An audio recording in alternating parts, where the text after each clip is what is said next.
चलिया चलिया बीजेपी ने गुंडागिरी एबीसिया चलिया चलिया चलिया बीजेपी ने गुंडा रहा होशियार होशियार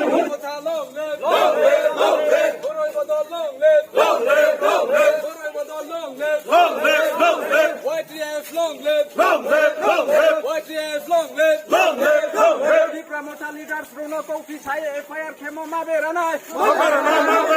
Pramoter leaders Bruno Kofi saya FIR Kemo Maberanai Pramoter leaders Bruno Kofi saya FIR Kemo Maberanai Pramoter long live Guru Badal long live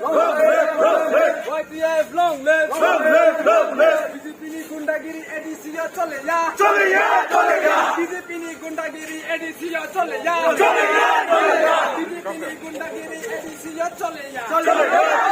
BJP ni gundaro होशियार BJP ni gundaro edisiya होशियार BJP ni gundaro edisiya होशियार Pramoter long live Pramoter leaders Bruno Kofi saya FIR Kemo Maberanai Pramoter leaders Bruno Kofi saya FIR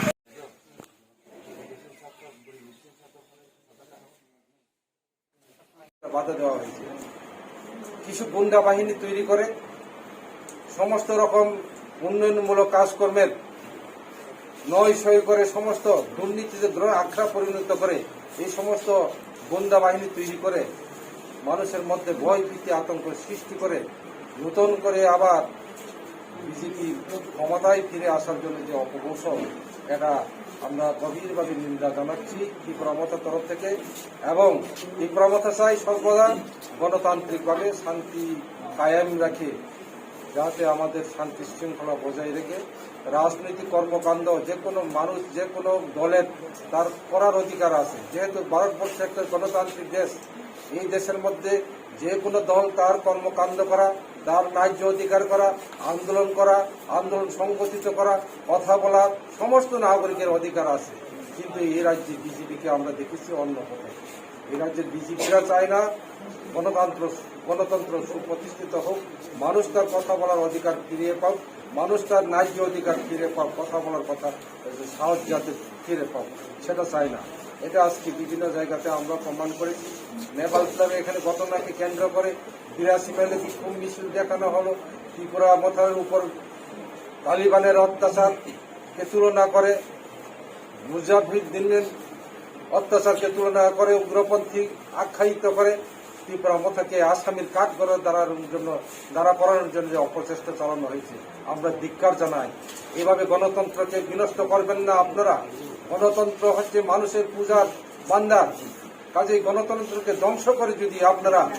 বাঁকা পথে এই ত্রিপুরা রাজ্যকে একটা বিশৃঙ্খলা সৃষ্টি করে রাজনীতি করতে চাই এই রাজনীতি বেশি দিন টিকবে না যার জন্য আজকে আমরা লক্ষ্য করে দেখেছি যে ভারতবর্ষের মধ্যে আজকে আমার অর্থনৈতিক ব্যবস্থা আমাদের সামাজিক রাজনৈতিক অবস্থা আজকে পুঙ্গ হয়ে গেছে তার জন্য দায়ী কে প্রশাসন যারা আজকে প্রশাসন পরিচালনা করছেন রাজ্যের বিজেপি সরকার কেন্দ্রে বিজেপি সরকার একই দলের দুটি সরকার কিন্তু আজকে মানুষ শ্বাসরুদ্ধ পরিবেশে মানুষ যার অরাজকতার মধ্যে ত্রিপুরায় যে মানুষ জনগণ বসবাস করছে আমরা ধিক্কার জানাই যাতে ভবিষ্যতে এইভাবে অপচেষ্টা আপনারা করবেন না আমাদের বিনীত নিবেদন যে এলাকার শান্তি পরিবেশ বজায় থাকুক গণতান্ত্রিক সুপ্রতিষ্ঠা আপনারা করুন আমরা আপ্রাণ চেষ্টা প্রশাসনকে সাহায্য করার জন্য শান্তি যাতে ঠিক থাকে বজায় থাকে আমাদের তরফ থেকে এইটুকু আমরা আশা করতে পারি এবং এইটুকু আমি কথা বলে আমাদের